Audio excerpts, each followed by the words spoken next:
श्रोता बंधुगण मो सम्मुखरे सुवर्णरेखा से सुवर्णरेखार सौंदर्य को मुझे आंकी मोर कलम मो कवितार शीर्षक सुवर्णरेखा तुम्हें कहना। नुहई मु कवि लेखे भाभी भाभी नुहई मु कवि लेखे भाभी भाभी तथापि मन बुझेना एमिति केउ सौंदर्यपूर्ण तुम्हें लेखिबाकू बल पाएना।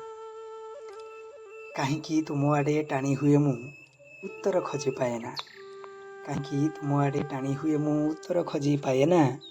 सुवर्णरेखा तुम्हें एते कहीं सुंदर थरुटिए कहना। तुमको उपमा देवाकू कहीं के जानी साहस करेना तुमको उपमा देवाकू कहीं के जानी साहस करेना। अनुभव करे तुमर सही जे सौंदर्यर बासना। सुवर्णरेखा तुम्हें एते कहीं सुंदर थरुटिए कहना। सुवर्णरेखा तुम्हें एते कहीं सुंदर थरुटिए कहना। आशा करुची भल लागिब। रहुची नमस्कार।